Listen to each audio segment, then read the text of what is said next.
Since graduating from the Air Force Academy and flying F-15s, Alex Lisot has taken one of the most unique paths we've seen. He's an entrepreneur and digital nomad, having not lived in the States since 2016. After leaving the military in 2019, Alex backpacked across Central America, launched an e-commerce brand, built real estate investments, started short-term rental businesses abroad, and is now splitting time between London, Mexico City, and Dubai with his growing family. Recently, he built Master of the Military, a platform and veteran community designed to simplify and improve access to veteran resources like VA loans, GI Bill benefits, medical resources, and helpful veteran support organizations. Today, we'll talk about what it means to live life on your own terms, why the status quo doesn't have to define you, and how Alex built a location-independent life after military service. Thanks for joining us on this veteran venture. Most people you talk to when transitioning out of the military have never actually transitioned out themselves. You're probably getting a bunch of opinions from people who plan on staying in until retirement and have no idea how to actually show empathy for your situation. This podcast is about providing fresh perspectives and a front row seat for conversations with successful veterans doing big things after leaving the military.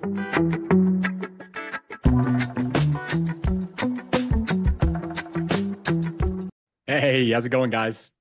Good to see you, Alex. Good seeing you, Griffin and Jack. Nice to meet you, man.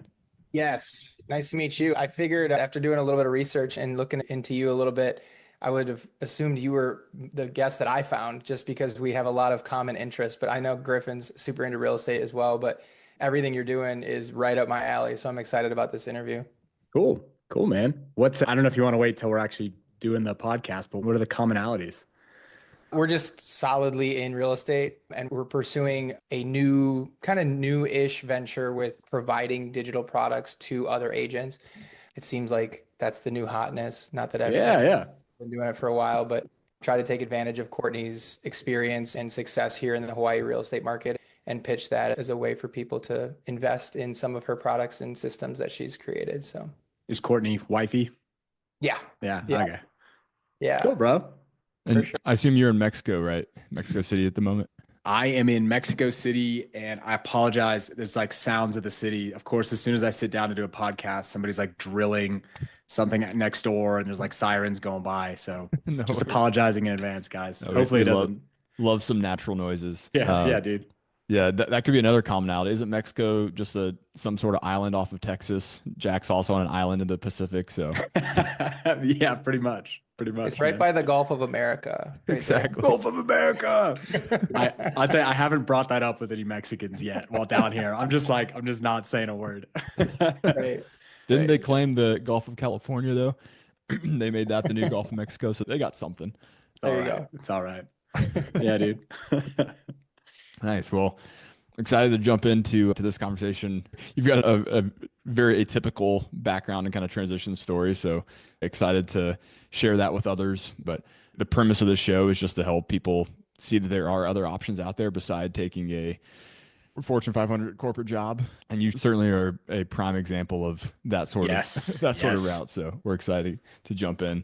I think maybe to start here, we'd love to hear your military background and kind of where you came from and what gave you the drive to live the sort of life that you're living right now. But maybe we can start with what was it that gave you the itch to travel or to live a digital nomadic lifestyle? Because I think that comes from before you were ever in the military, right? That's a deeply seated thing that's always been part of you. Yeah. So to kind of summarize it, there wasn't one moment that made me decide that's what I wanted to do. It was a culmination of experiences, both pre-military and in the military, that kind of led me down that path. Starting out when I was a kid, we did a lot of traveling with my family and we went overseas a bunch. So it kind of opened my eyes to like the rest of the world that's out there. And then while in the military, I actively pursued every opportunity I possibly could to be overseas and to experience other stuff. There's a lot of really amazing programs in the military and people have no idea they exist. It's a lot of similarities to when you get out and all the benefits and cool things that you have as a veteran. They all exist. People just don't know about them. So you just have to go find them. So that's kind of what I did while in the military as well. And then, I did the normal stuff. Like I read Rich Dad, Poor Dad, Robert Kiyosaki. And then I read the 4 Hour Work Week by Tim Ferriss. And I was like, oh yeah, this is it. This is what I want to do. Nice. Had you read those before getting into the Air Force? And I read them probably, I think it was like a second lieutenant when I picked them up.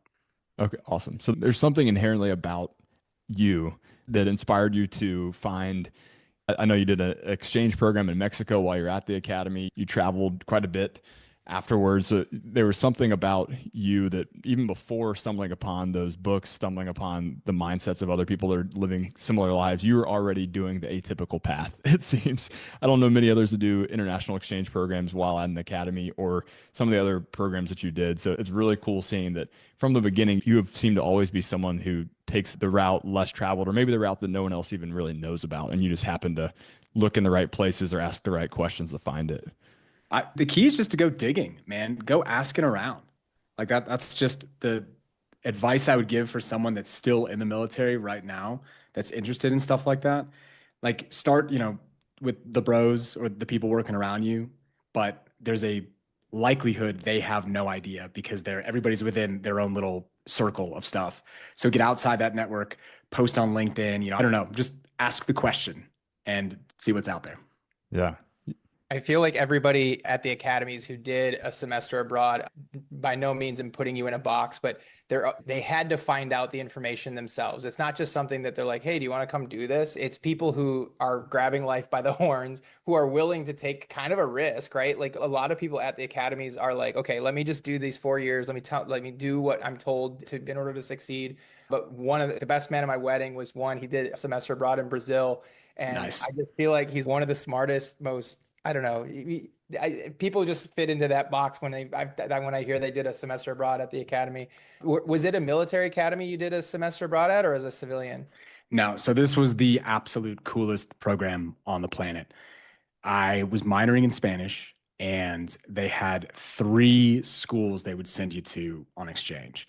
One was the Spanish Air Force Academy, one was the Chilean Air Force Academy, and then they had this brand new program that just opened up where they were sending people down to Mexico. And the Mexican one was it's called the Tec de Monterrey, and it's like the premier university in all of Latin America. So I asked around with people that had been to the Spanish Academy and the Chilean Air Force Academy. And the Spanish one sounded pretty cool. Like you lived on the Mediterranean and went sailing every day. But the Chilean one was apparently insanely hardcore, way more strict than the academy. I mean, they're waking you up from like push-ups and screaming at you and running you around campus every single day. So though I still would have enjoyed doing something like that, and I actually would have done it regardless where they sent me, just because I wanted the experience, the opportunity to actually go and integrate, assimilate, and experience culture in another country that wasn't the military side of it was something that I couldn't pass up on. Because even though I've had a lot of experience, like we did a lot of integration when I was stationed in the UK with people from all over Europe. And that's cool, and they're people from different cultures, but you still have that shared same military background, which helps in some ways when you're trying to just have a conversation or whatever. But at the same time, they're still going to kind of think the same way you think, like they have a similar background. So being able to get out of that and just go into the wild, basically, was really cool. Yeah, that's awesome. My friend that I mentioned, he went to the Brazilian military academy, and it was like jungle school. He like did a bunch of. It was a really military focused experience for him. So Yes. that's awesome. How did that kind of impact your time in the Air Force? Like when you took that and jumped into active duty and pursued that as a pilot, what did you take away from that, and how did that change your military time? Yeah. So then after I did that semester from the academy, it completely changed the entire path of my life because right then and there, I knew I wanted to experience the rest of the planet and I wanted to live abroad. So I went to pilot training after that. I flew T6s, got picked up to fly T38s. And then at the end of T38s, when I'm filling out the sheet of, okay, what jet do I want to fly? One of the main things I was considering is where I would be stationed. So I only put jets that I knew I could get overseas assignments for. So I ended up getting F-15Cs, and at the time they only had two overseas bases. You couldn't even stay CONUS if you wanted to. So you went to Okinawa or you went to RAF Lakenheath in the UK. And everyone I spoke with out at Okinawa, at Kadena, they loved it. It was a really good time. But you either lived on base or right next to base, and the whole island is just full of other American military guys. So it's not like you're really integrating with the Okinawan culture. You're not learning Japanese, all kind of stuff like that. Whereas everybody that went to Lakenheath, if you were young and single, you lived in Cambridge, which was a college town about 45 minutes down the road. And so when I got that assignment, it was awesome. So I lived there. I mean, I had a roommate from the UK, I had roommates from Italy, I had roommates from Greece, buddies from Lithuania, like all over the place. Just a really interesting, different experience. And then while active duty, there's programs out there. The Air Force has one called LEAP, which is the Language Enabled Airman Program. So if you speak another language, then once a year they'll send you TDY overseas just to help you maintain that proficiency, and not just the proficiency in the language, but also immerse you in the culture to keep you kind of aware of how the culture works. So I had a really cool trip where they sent me down to Colombia as well for about a month and just took classes at a local university down there. So all that to say that, yes, that experience at the academy shaped everything I did from there. Did you meet your wife while you were stationed in the UK as well? I did. I did. Yes. Right at the very end. She was working in finance in London at the time. And yeah, we hit it off and haven't looked back since. That's amazing. And so, Right. just to fill in a couple gaps here for those that are listening and to give them a Please. little bit of context, you're from Texas originally, you're from the States, but haven't lived in the States since 2016. Is that right? That's correct. Yep. Grew up in Dallas. I'm a Dallas guy, but went from there to the academy, pilot training, kind of all over the place in the States, and then was stationed in the UK from 2016. And I haven't moved back to the States full time since then. Since when I got out of the military, my wife and I bought one-way plane tickets to Thailand, and we started kind of just backpacking around the planet, and we haven't looked back since. We've been all over the world since then. Yeah. So, just zooming in on your transition for a second, what kind of precipitated the end of your time in the Air Force? What was going through your mind at that point, and how did you approach that process of getting out and deciding what was next for you? It sounds like you didn't consider, a W-2 job like most tend to do. Now, I had zero interest in getting a job, getting out. As a fighter pilot, there's kind of two paths that people in general take. One is you stay in, you do your full 20 years. Or if you do want to get out, you join the guard, and you go airlines. So you fly for the airlines. I had zero intention of ever flying for the airlines either, because for me, just I have a lot of friends that fly for the airlines and they absolutely love it. But going from flying fighters to flying for the airlines is like going from being a Formula One driver to being a bus driver. Just zero interest for me whatsoever. I was smart enough that while in, I started investing in real estate. I started buying fourplexes along the way. So when it got to the point where I was coming up to make the decision, do I want to stay in or do I want to get out? The financial aspect of it was zero. I wasn't worried or concerned about, okay, well, I need a paycheck or I'm interested in getting my full retirement staying in 20 years. So it was great because I could make the decision fully based on what I wanted to do and what made the most sense for me. That's an incredibly important point. The more you can take the financial aspect out of the decision, the more you can make a truly unbiased move and an unbiased step towards whatever is next. And maybe we can just take a minute to dwell on the real estate realm, since it's so near and dear to me and Jack as well. Yeah, So yeah. you use the VA home loan, I assume, to buy a 4-unit place with probably $0 down, live in one unit, had the other three rented. And so it's, we talked about on the show before, the using the VA home loan for a small multi-unit property is one of the best, absolute best perks, one of the best financial decisions any military member could pursue, and probably set you up for all kinds of decisions after that. Yeah, it's the VA loan is like the ultimate life hack. And using it to buy a cash flow producing property is the ultimate life hack. It starts down this whole path that's going to help you out in all sorts of ways. But I did exactly that. I found a fourplex, I bought it, I moved into one of the units. I was single at the time, so then I rented out the other bedroom in my unit. And so I was just like, I wasn't just like barely cash flow positive. I was generating a lot of cash from day one. I waited a year and then I did it again. I bought another one. And then a few months after I bought that one, I then PCS'd overseas. So that I haven't used my VA loan since then, but I did use it 2 times as kind of a start to everything. Yeah, we preach that to everybody. And a lot of what I've seen from your website and everything, it is use the benefits, right? Some people don't even know you can use your VA loan to buy a quadplex and live in one and then possibly do it a second time. And it's getting harder and harder, like now, and fast forward to 2025, it is harder to do that and cash flow immediately. But it almost, highlights the point of how important it is, because if you do it now, or if you are able to, you're in a life situation where you could live in one of the units of a quadplex. It might be a little bit harder now, but it almost is most important to do it now than it was back in the day when you could have maybe bought one house and it would have worked out. nowadays the fourplex idea is still an option, and people should absolutely entertain it if it's a possibility for them. Oh yeah, absolutely. It is kind of frustrating for me listening to people still pushing this concept really hard all the time to everyone because it's not the market that it was 10 years ago. People that bought property like I did when, one of my mortgages is at 2.75% interest. And so it's really easy for me to sit here and be like, "Oh yeah, come on guys, it's really easy. You just buy a property and start, making money." But I think the lesson in all that is it still is possible. It's just more challenging than it's ever been. And regardless, the fact that you can use your VA loan and pretty much put zero money down to do something like that is where it's still very powerful. Whereas for other people that have to go put 20% down, whereas previously back in the day, you could maybe put 20% down and get a cash on cash return of, something crazy, 20%, 30% or something like that. These days, maybe you're only going to get 5% or 6% or 7%. So maybe you should take your money and go elsewhere instead of just buying real estate like that. But for a military member or a veteran that still has access to this low capital investment, it still makes sense. One of our first, not the very first, one of our early investments was using the VA loan for a 3-unit property in which we did the exact same thing. Very heavily rehab intensive, which sounds might not have been a piece to the one that you started off in, but was an absolute trampoline really for our financial well-being, is getting into that 3-unit property with the VA home loan, living in one and having immediate cash flow from the others.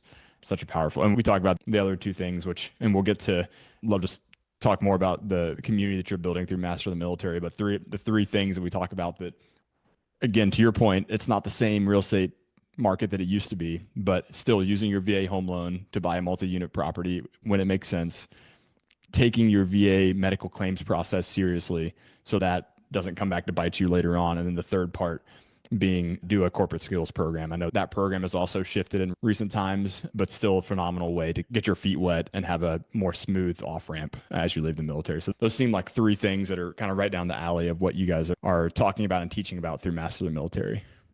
Yeah, exactly that.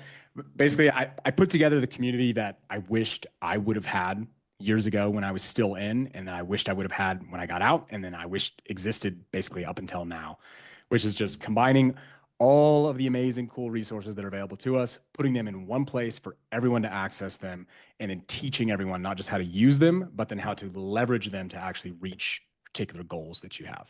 Exactly that.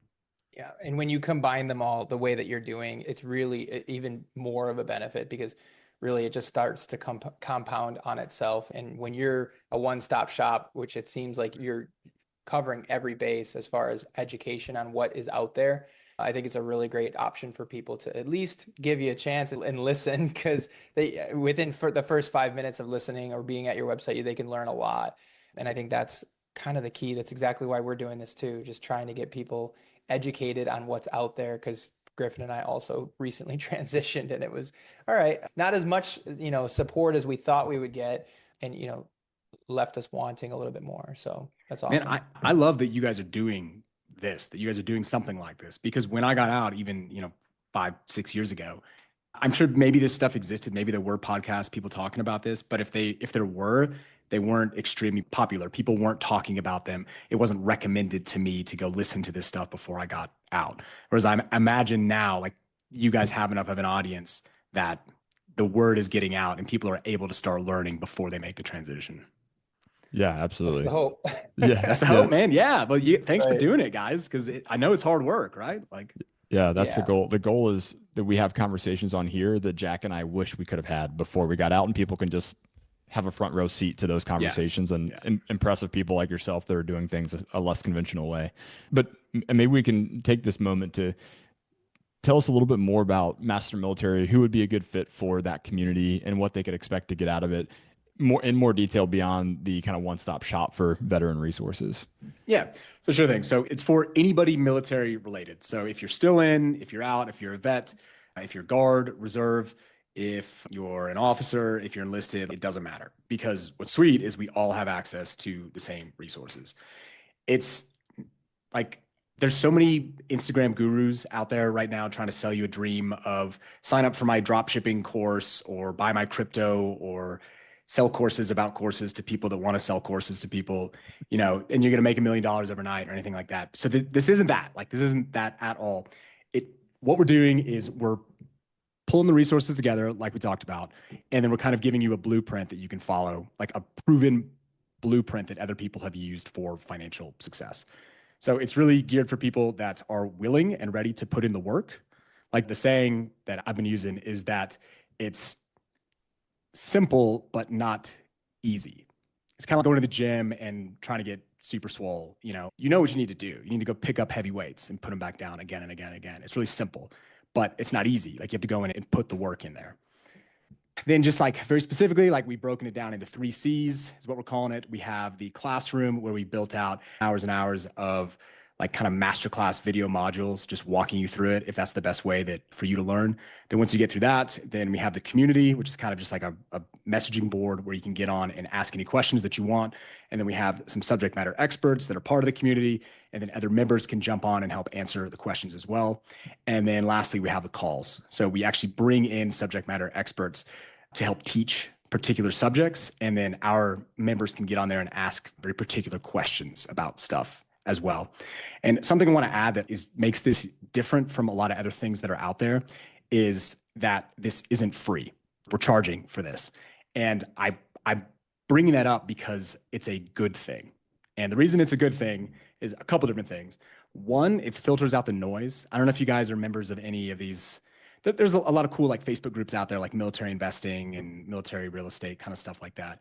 And when you join any of these Facebook groups, it's just, there's so much nonsense on there. It's hard to even pay attention. I've joined them and then I never look at it ever again because there's just so much nonsense on there. Because anybody can get in, anybody can chime in, a bunch of people that have no idea what they're talking about. So the idea is we're kind of filtering people out that aren't serious about what we're trying to do. And then 2, we can then take the revenue that we're generating from this and we can use it to help our members by either bringing in these subject matter experts or then partnering with organizations that have services or products that we can then give to our members for either free or at a discount. So it's pretty cool, man. Nobody else is doing this like we are. And we just launched a few weeks ago. We've got over 100 members and it's pretty exciting. I'll be honest with you, getting some good traction. Yeah. To the degree that you're able to share, what sort of organizations have you partnered with, or do you foresee partnering with as kind of a perk to the membership? Yeah. So one we have nothing official signed yet, so I'm not going to say any particular names, but an example is there's a company out there that has built an entire like AI system to help veterans file their disability claims. And what you can do is you feed in your like DD-214, your medical records, you talk about all the stuff that you think you might qualify for. It analyzes all of it. It tells you, oh, great, you're eligible for this and this based upon the information you've given me. I'm going to build your claim for you, and then it helps you submit everything. So then the idea is veterans previously would have no idea how to do something like this, A, and then B, if they wanted to go do something like this, you would need to go hire a company, which is going to charge you an arm and a leg to do this. So then this company, they don't charge much. Say for a year, they'll charge $300 for their services. It's like a subscription model to be able to access their system. So then what we can now do then is, because we have a large membership and we're generating money, is I can come in and say, hey, we're going to buy these from you wholesale at a significant discount.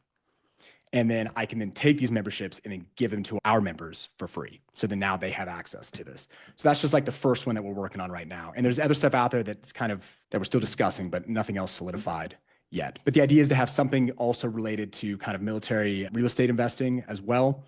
So if anybody out there knows anybody at Bigger Pockets that I can talk to get us super cheap Bigger Pockets Pro memberships, that'd be awesome. And yeah, that's about it for right now. So an interesting caveat there. Courtney and I had an opportunity to interview with, one of the Bigger Pockets hosts, and we were like this close to going into business with them in Hawaii. And Courtney chose to kind of stay on her own path, but definitely I still talk to him on Instagram, so I can definitely maybe put you in contact with him. My guy. Awesome. A good perk for the Bigger Pockets thing is how I got my start. Is definitely, it's somewhat changed since, back in the day when I was listening to the podcast, but I definitely, happy to make the introduction because I do keep up with him regularly and it's kind of fun to see what he's doing too. I mean, it's amazing. Yeah. Bigger Pockets is that's how you and I became friends, Jack. I mean, Jack, literally, Jack was my we, company commander. I was the XO, and we would spend more time talking about real estate in the office, probably after hours, than we would about Yes, actual nice. yeah, cavalry troop operations. yeah. I had a 24-hour bus ride from Germany to Latvia, and I was like, what am I going to do on this 24-hour bus ride? And I downloaded a Kindle book, and it was, I can't remember exact, it was just literally just one of the, hey, invested, one of their first Bigger Pockets published books. And it was the Brandon Turner, one of his first books. And I just got the bug and listened to every single episode. And that's what led us to choose Hawaii. That's what led us to get into real estate. So one thing I want to kind of touch on, and you said it's a more of a blueprint, and I love that because a lot of people are out there kind of they're selling the winning lottery ticket that they won the lottery with. And it's like those numbers are already used, right? It's not going to work for anybody. But when you kind of guide people on how to do it more so than just this is what I did, that's, I think, the key to the success for the individual who's joining the organization. And I love that's the focus, giving them a blueprint of easy things to accomplish and then chain together that will lead to the larger benefits. I love that. Thanks, man. Appreciate it. Yeah. Yeah, it sounds like an awesome community that you're building, Alex. We'll obviously link to it in the show notes for anybody that's interested and wants to check it out after listening to this episode. And it's impressive. I know you mentioned you launched only a couple weeks ago, but it sounds like you've already baked in a whole lot of value into just the initial part of this community. So excited to see how that continues to grow and develop in the way that it, I'm sure, helps already over 100 people on a regular basis. That's really cool. Thanks, man. I mean, it's the culmination of 10 years worth of work, I'd say, because 10 years ago was when I really started thinking about personal finance and real estate and had to go out there and kind of search for it myself. And I had the real estate journey while in the military. And then when I got out, I do have a VA disability rating, and I didn't know anything about it. When I did get out, I didn't think I should pursue it. I didn't think, I didn't know anything, like literally anything at all. And then I had to go figure it all out too. So it's just, like I said, just putting everything together that I wish I had, just like you guys are doing with the podcast. Thanks, Yeah, man. absolutely.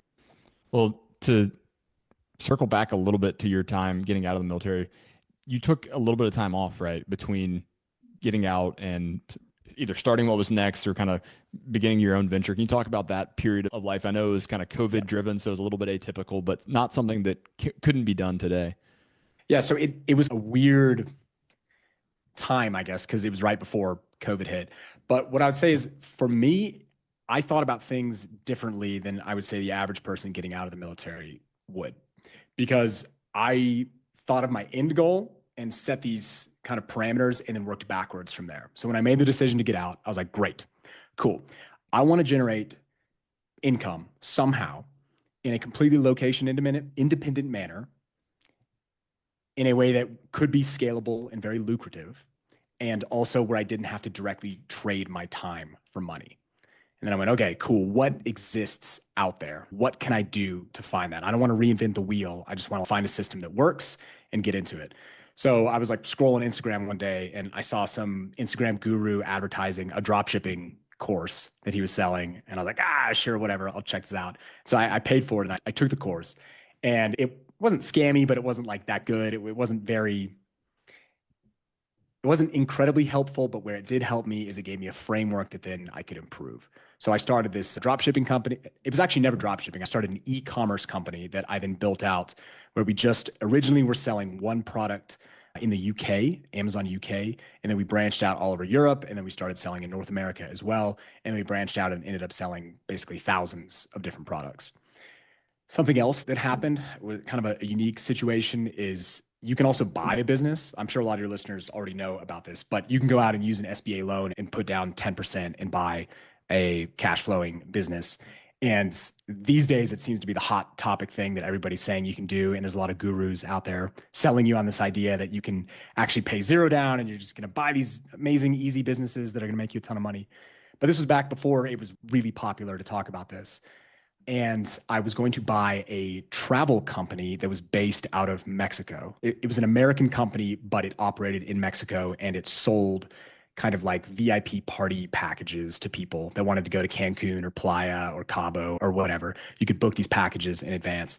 And we got all the way down like to basically signing on the dotted line to buy this company. And this was in March 2020, as I'd already gotten out. And right before we were going to close on it, the bank called and said, you know what, something happened, yada, yada, we're pulling this. And I was absolutely devastated. And then a week later, COVID happened and the entire planet fell apart. The entire travel industry folded overnight. So I would have, if this had gone through, it would have completely destroyed me, you know, but I wonder what if was it COVID that the bank like did some analysis and pulled it?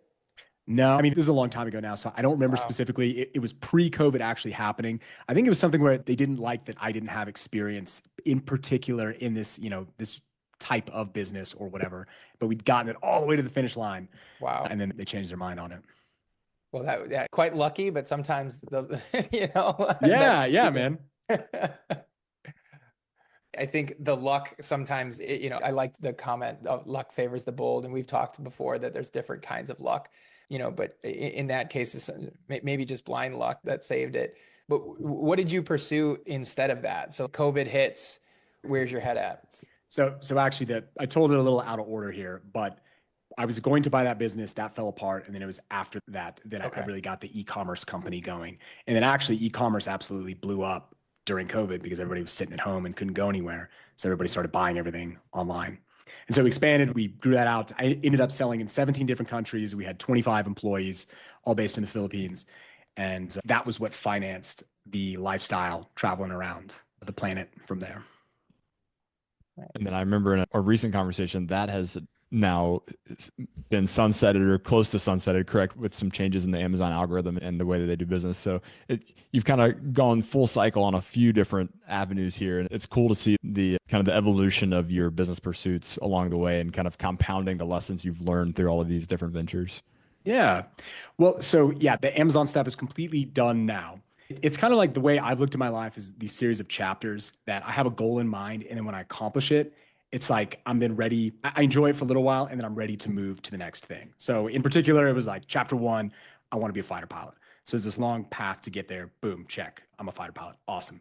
Now I want to be a digital nomad and I want to create a lifestyle business that is completely location independent and I can, you know, it's not quite passive income, but semi-passive income. Cool, check. Now I've done that. Now I know I can do that. And so then now it's on to the next kind of chapter.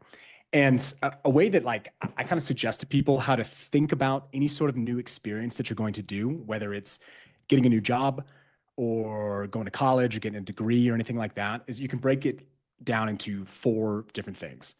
Is think about what this experience is going to give you. And number one is the credential. So what when you do this experience, what is going to basically go on your resume? What when you're talking to people at the bar and you say, hey, I either went to this school or I used to do this or my job was this or whatever, that credential, what is that going to get you? Then two, what's the knowledge? What's the actual information you're going to absorb through this process, whether it's school or a job or whatever it is, because you're going to learn something. Three is the network that you're going to build, which in my opinion is probably one of the most important parts of the whole thing is by going through this experience, who are you going to meet? Who are you going to, you know, make these bonds with that you can then reach out to later on? And then four is the experience itself. Are you going to enjoy it? Is it going to be a good time? Is it going to suck? Is it worth the suck? You know? I love that. Where did you develop that, or kind of? I mean, because that those four things, like you think Air Force Academy, you're hitting every single one of those. You know, where did somebody teach you that, or did you kind of just come up with that based on the things that you have done, and you're like, oh, this is kind of my framework that I've looked at life through? No, I've kind of come up with that. I'm sure somebody else a lot smarter than me has said it long before I said it, but I've just kind of come up with that over the years, thinking back to the experiences that I had. Like when I went through the academy, I wasn't thinking like that whatsoever. I didn't think of the networking aspect of it at all. I just knew it was a good school, it was going to look good on a resume, and I was going to learn some stuff. It wasn't until I've been through some of these experiences and had some of these businesses where I've looked back and gone, okay, well, now when I'm thinking forward for the next thing, what have I really gotten out of these that I can then leverage for, you know, the next chapter? So that's why I don't know if I can't remember if I talked to you about this or not, but so like the next chapter, the next thing I'm going for is I'm going to go get an MBA. So my wife and I, we have baby number two on the way. So our travels are slowing down a little bit. We Just a we couple need to, weeks, right? Right. yeah, man, 2 weeks in a day, 2 weeks in a day. That's It's awesome. coming. So whew, I'm already tired and I just don't know how we're gonna do it, but very excited. Yeah, man. So I like then when I was sitting there, like, okay, what's gonna be the next chapter? What I want to do? And I thought about it and was like, okay, How about a like MBA program? And then I want to do an absolute top tier one. What's like the ultimate level thing that I can go do? And did a bunch of research. And I was just very recently accepted into London Business School, which I'm really excited about. And it, once again, ticks all the boxes. Like it's a good credential. It looks good. You tell people about it. Awesome. There's going to be people there a lot smarter than I am and professors that, have walked the walk, not just talk the talk. And I'm going to learn from them. The network of absolute fast burners that are going to be there is insane. And then just the experience itself of living in London. My wife is from the UK. She's grew up just outside of London. It's going to be really nice being back there. It checks all the boxes. Yeah, absolutely. It's funny because as you were going through that, in my brain, I was like, I'm surprised you didn't go to business school. But I love that's the next chapter and the next focus. I would love to talk a little bit about that. Like what went into the process with that, and you are a little bit separated from school. Obviously getting that work experience is phenomenal going into a graduate program, but what went into the decision to transfer and go back to school? Yeah. I mean, so first of all, I'm definitely, I'd say, a non-standard applicant to a business school program just because of, I don't want to call it like the break in career, because I built a company kind of while I was traveling around the world, and I'm not going to call it hanging out. But LBS in particular advertises itself as one of the most diverse student bodies on the planet. So when I heard about that, it just it all fell into place. So I'll say it just made sense for what I'm trying to do. It's a very non-America centric program. A lot of the M7, like amazing schools that are in the States, are set up. You go there and they're going to plug you into consulting or finance or whatever in the United States. And if that's what you want, cool. LBS is a cool one where they send to their people come in from all over the world. And then when they're done, they go back all over the world. So afterwards, like if you want connections in Singapore, Hong Kong, Nigeria, India, South America, like you're going to have a network built in everywhere out there. I also realized by going in, I'm going to be older than a lot of my classmates. Hashtag Van Wilder, I guess. I don't know if I'm dating myself. I don't know how old that movie is for all the younger people out there. But I've spoken with a lot of people about it. And a lot of people are telling me that actually they think it's going to be an advantage because just being an older guy, you kind of have some soft skills that the younger folk don't. So I don't know. I'm excited about it. Should be good. Yeah, I see it as a definite leg up. Not that you needed that confirmation from me, but I think, you'll have that life experience that a lot of the things that somebody who's recent college graduate might think of as a very challenging endeavor. You'll probably be like, I've been there, done that, man. I've done much harder things. Oh, that's phenomenal. So with the company, and well, I guess I won't paint you in that box, but we do ask every guest on the show 2 questions.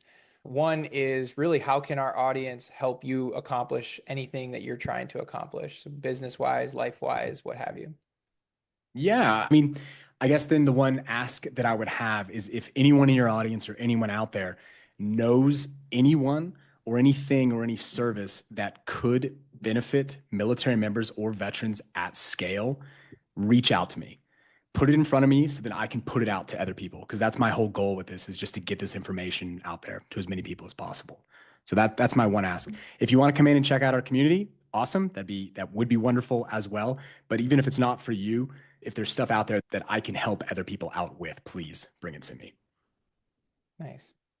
And then the second part of that question is one give for the audience. Like advice, like information.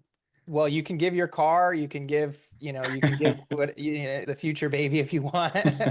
Alex strikes me as a no car kind of guy. I actually haven't had a car in 5 years. It's so nice. It's awesome. Good call, Griffin. Yeah, it is awesome. No, advice is absolutely what we're looking for. Okay. Well, the advice, I guess, that I would give, there's a lot of it. The main one for you, and I guess this would be more towards people that are still in the military right now. And I think people that are out of the military that have gone through the transition already get this, but is just that there's no one coming to save you. When you get out of the military, man, you are on your own. You have all this stuff, you have all these amazing things. No one is going to bring it to you. So being in the civilian world, like you may be fantasizing about it, like getting out of the military and being your own person and your own boss and, having your own life back again. But it truly is sink or swim. So my recommendation to you would be if you're in the military, prep for it, start thinking about it years in advance. Even if you don't know what you're going to do, just start thinking about it. Try to set yourself up financially. So at least that aspect of it, you don't have to worry about as much. And then if you're already out, man, just if you don't know what to do, go do something. Go learn something. Go take one step in a positive direction and then course correct from there. Yeah. How's that? Is that all right? Yeah, I love that. I kind of want to double tap because, what advice would you have on one of the things you said? What advice would you have for somebody? Well, let me back up. I think when you're in the military, it's a rough enough life. Now we're taken care of, right? There's a lot of things that aren't rough about being in the military. Don't get me wrong. But it's rough enough where a lot of people struggle to make the correct financial decisions because they're compensating a little bit by spending all their damn money. What advice would you have to somebody who might be a year or two out from making that transition in order to kind of set themselves up for financial success prior to the transition? Yeah. I would say very first thing is you need to get your finances in order. You can make bazillions of dollars a year, but if you don't know how to live within your means, it doesn't matter. Because you can sit here and go, okay, I'm making 50 grand right now and I'm spending 50 grand a year, but no big deal. I'm going to make 100 grand next year or whatever. As soon as you start making 100 grand, if you're the type of person that was spending 50 when you were earning 50, as soon as you're earning 100, you're going to spend 100. And when you're earning 200, you're going to spend 200. When you're earning a million, you're going to spend a million.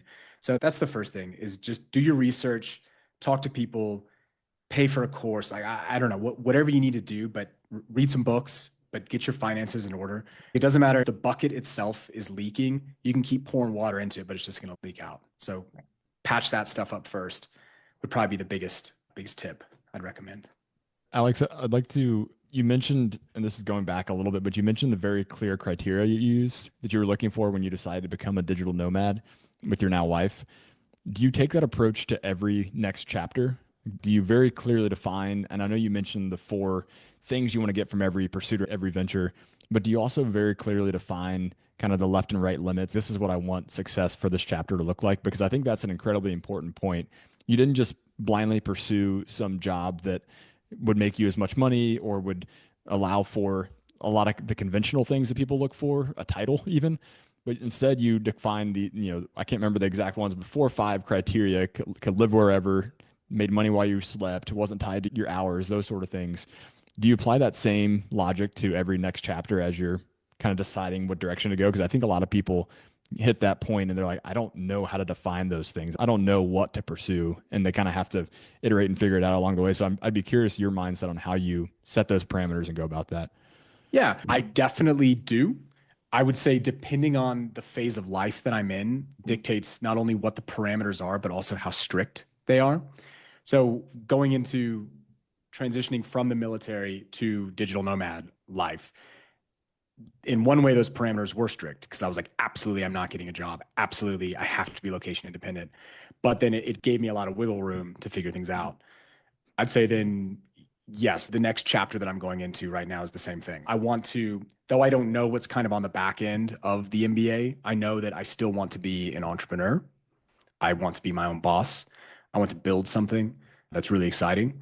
And I still have kind of the same parameters where I don't want to be tied down in one spot. So Don't I guess need a car. still don't want to need a car, man. I'll tell you, man, it's great though. When I go back home to Texas, I always get a huge truck to drive around in just to feel like I'm back home. Blend in. It's awesome. Yeah, yeah, man. It's awesome.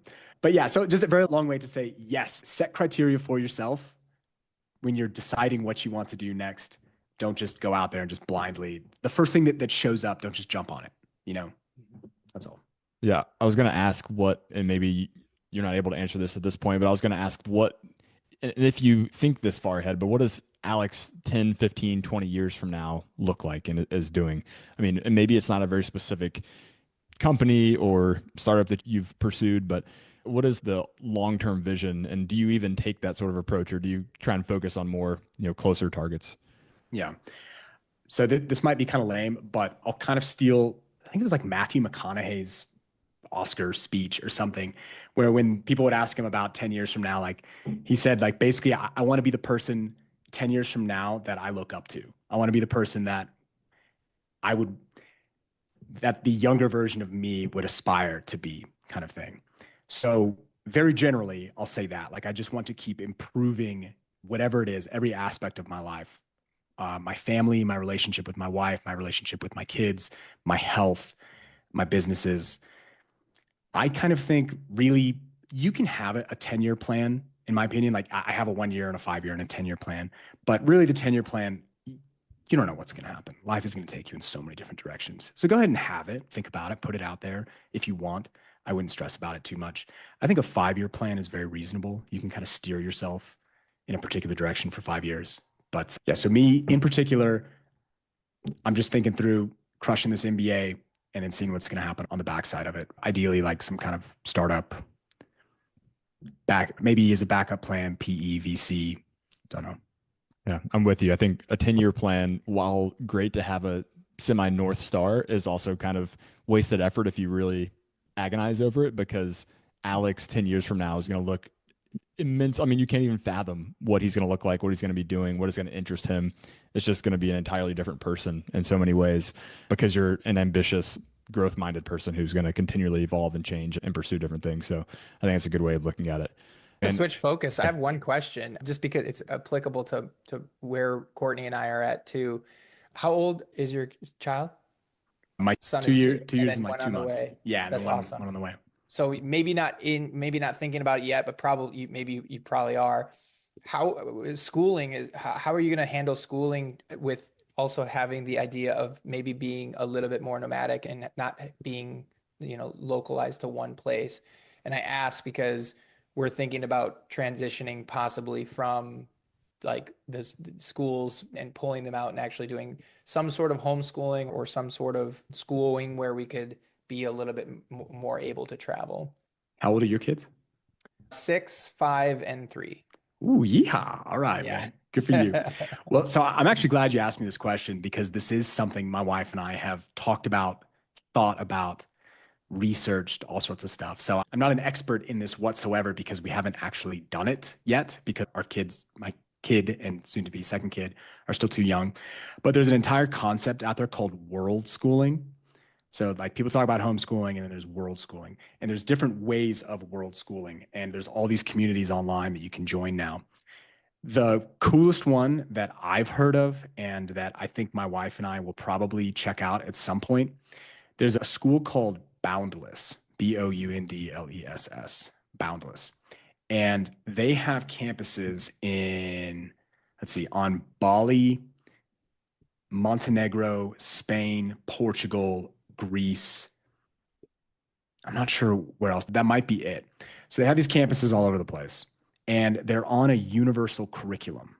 So you can kind of plug and play and bring your kids to these different places and put them into this school, and it doesn't matter, because they're going to pick up right where they left off from the other one. So you'll stay in one place for about 4 months, I think is like the length of their semester. And then you can swap around and check out other places. So there's organized programs for parents out there if you want to school your kids like that. If you don't want to be stuck in the locations that this school itself actually exists, then there are options for homeschooling. And it's funny when you said that. I think 10 years ago, the word homeschooling was kind of this negative. You didn't want to be like the homeschooled kid. And we all knew homeschooled kids, when we were like, oh man, this kid's a freaking weirdo. Like that was like the stigma back in the day. I have zero intention whatsoever to have our kids go through traditional schooling, like just go to the local elementary school or whatever down the road. I don't think I have it in me to be like a homeschool teacher, nor does my wife, where we're going to sit there and actually, spend 4 hours a day with our kids or whatever. I'll tell you a really quick story here, because I know we're kind of getting near the end of y'all's time. But when we were backpacking through Nicaragua, we were staying at this really cool hostel kind of on the beach, and we met this family. It was a husband, wife, and they had 2 kids. One of them was, I think, like 17, and the younger kid was maybe like 12 or 13 or something. The dad had sold his business, bought a 60-foot catamaran, and they were sailing around the planet. And they were going to take 3 years, I think, sailing around the whole world. And when we found this out about them, we sat them down and were like, okay, talk to us. please, this is incredible. This is absolutely incredible. And I mean, on their catamaran, they had surfboards, stand-up paddle boards, full scuba gear. So everywhere they went, they were just set up to do these amazing things. And I interviewed their kids. I was like, tell me everything. What do you think about this? Are you enjoying it? Are you weird? And they weren't weird at all. They were completely normal. I would even argue actually more articulate and normal kids than most kids their age. And the way their education worked is they had tutors, like online tutors. And in the span of 3 hours in the morning, they could get through with their online tutor, their Zoom call or whatever, more in those 3 hours than normal kids could do in a 7 hour day. Because in a 7 hour day at a normal school, it's the lowest common denominator, whereas when it's just the direct tutoring. So that's how they were doing it. And they absolutely loved it. And I mean, they spoke Spanish because they were hanging out in Latin America for a really long time. They had friends from all over the planet now. And just their worldview was so much more mature than normal kids, say, growing up in Texas, where I grew up.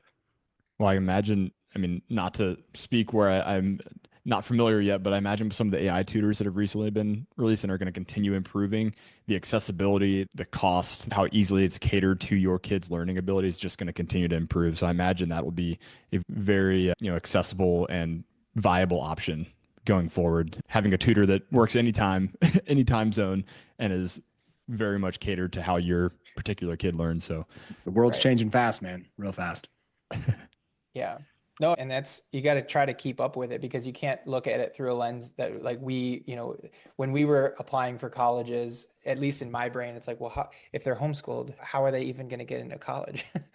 But will they even need the college? It's crazy what they'll want to pursue and who knows what they'll be doing in a couple decades, right? So yeah, it's interesting. Definitely on our discussion plate. Yeah, absolutely, man. Sorry, go ahead. I was going to take a different. I was curious, and maybe it's similar. You mentioned in a previous conversation that I heard kind of being in experiential mode versus growth mode. Do you still kind of take that approach to these different chapters of life? I imagine going to grad school is a little bit more experiential, tap into the network, meet people, enjoy time that's a little bit less growth, like startup oriented. How do you approach kind of that concept? Yeah, so I spoke about this recently. But kind of the way that I operate, and everybody operates different, is I like the pendulum swings back and forth. And they're long pendulum swings, for years at a time. And when I was in the military, it was growth mode. So it was grind, hustle, just crush this experience. Then when I got out, it was more experiential and I actually wanted to relax. I mean, even though I was building a business in the background, it was still like, it was Tim Ferriss 4 hour work week mode where I'd work for a couple hours in the morning and then I'd close my laptop and go, ooh, all right, I'm going to go surfing for the rest of the day. This is awesome. And I spent my time. So actually it's interesting because for me, going back to business school now, that is growth mode. Oh, that isn't experiential for me because my plan is to go and just absolutely crush it, be the nerdy kid sitting at the front of the class and everything. But I think everybody's different, but it's a great way to think about life because I assume you guys and a lot of people in the military and probably a lot of your listeners as well are very ambitious people. And one of the issues with being someone very ambitious is it's very hard for you to appreciate the present and appreciate what you have right now because you're always sitting there thinking ahead 5 years going, okay, I want this. I want to be accomplishing this. I'm not where I want to be. I only have 20 units. I want 100 units, all that all the time. So it's kind of hard for you to actually enjoy the now. And the way that I have dealt with this is that when I swing into this growth mode, I would say, I guess I kind of am not enjoying the now as much because I am thinking ahead and sacrificing for a little later. But then I go into this experiential mode and it's not like I'm any less ambitious than I normally am. It's just me going, cool. This is almost like my mini retirement for a few years. I'm going to reap the benefits of the work that I did before to really enjoy my circumstances. And it's not like I'm settling for anything because I know in the near future, I'm going to swing right back over and start crushing it again. Is there any way that you do that? How do you keep yourself from creeping back into that? Because, speaking personally, the goalpost always moves. It's always so easy to creep back into that growth mode. What can I do tomorrow? I might take today a little bit easy, but tomorrow I'm going to get back into that growth mode. How do you stay in experiential mode and really lean into that and let yourself decompress, let yourself refill to then crush the growth mode even more when it comes. Yeah. I mean, I'd say first and foremost, it's just kind of a natural trait for me. Like it's just kind of how my mind works. But even then, when I'm kind of just in experiential mode, what I've found is that even in that mode, I'm kind of in this, I keep wanting to secretly crush every experience. So, for example, my wife and I got really into scuba diving. And when we got into it, it wasn't just, oh, we're just going to be fun, chill, relaxed divers. I went, okay, I'm going to go all in. I want to be an advanced diver. I want to be a rescue diver. I want to be a dive master, you know? So it's experiential. It's still this amazing chill. It's just scuba diving, you know, it's awesome. But I want to be like the best scuba diver that's ever been, you know, and stuff like that. So I think, and you can take that way of thinking about it with cool, fun experiences. I want to be the best surfer. So I'm going to train surfing really hard all the time. Hiking mountains, I want to hit every peak in every single Central American country on the way down as you're traveling. It sounds like, and I can't remember where I heard this. I heard it recently, but it's, enjoying the present can also be enjoying striving, right? You can enjoy the striving for the future as long as you're still, you're enjoying what you're doing. You're enjoying the hard work that you're putting into something. It's not just, I hate my life, but I'm only doing this for the future. If you can kind of switch your mindset and like, it sounds like what you're doing is accomplishing both. You're enjoying the strive for the future. And that's like really a great sweet spot to be in, man. I think it's that takes me back to what one of y'all asked me earlier. If you're going to set criteria up for whatever the next chapter is, just have that as your criteria. Make it something where you're busting your ass, but you're going to enjoy it at the same time. Because when you're out of the military, it's up to you. You can do whatever you want. So with unlimited options, there is one option out there that will help you achieve your goals, and you'll also enjoy yourself at the same time. Yeah. Alex, this has been awesome, man. The Greeks only asked one question after a man died, and it was, did he have passion? And I think that one you are thoroughly answering. So it's really cool to hear what you're building, what you're working on. And I've been thinking through this conversation. There's a few kind of key themes that I'd love to just quickly double down on. One is you mentioned starting with the end goal. So you clearly defined goals for living as a digital nomad. You clearly lay out these goals that kind of what defines success for each chapter of your life. And I think that's something that anyone can do and would reap enormous benefits. You then take a step. You take the step and take the action where many others don't. You bought the fourplex. You bought a subpar course on drop shipping from Instagram guru who may or may not have delivered, but at least you learned something. It led to something great as a result of that course, regardless of how solid it was. And then finally, status quo doesn't need to define you. And it certainly doesn't define Alex Lisot. I mean, you defy status quo at every turn and in a way that leads to a life that's vibrant, that's adventurous, and something that you're obviously passionate about. So really cool to pick up those little nuggets along the way and learn how you're pursuing a life that's worth living. So thanks for sharing that with us, man. This has been awesome. I appreciate it, man. I really do. I like, obviously you guys only get the cool, amazing, positive highlights. Everybody's got all their own drama and stress as well. But what I hope your listeners and your audience can get out of this is just that it's completely up to them. Like it's your life. You are in control of it. Nobody else is in control of it. Nobody's going to help you. Nobody's going to get in your way. It's up to you is one. And then two, pursue whatever path makes the most sense. You don't have to go and just check the boxes like everybody else. You don't have to join the Guard. You don't have to do full 20 years if you don't want to. You don't have to go to business school if you don't want to. You don't have to go work for your dad if you don't want to. Pursue your life, man. You only have one of them, so enjoy it. Absolutely. This has been great. Thanks for taking the time. Best of luck with baby number 2 on the way in just a couple weeks. Look forward to staying in touch, man. Thanks, guys. Griffin, great speaking with you. Jack, have a good one. Thanks for listening to this episode of the Veteran Ventures Podcast. If you heard something interesting or found the show to be helpful, send it to a friend who is transitioning out of the military or considering a transition. We'd also really appreciate if you left a rating and review of the show. That helps us reach more people with these amazing stories of successful veterans. We'll catch you next time on the Veteran Ventures Podcast. And until then, go do the thing. Make that decision, have that conversation, and go find your next mission.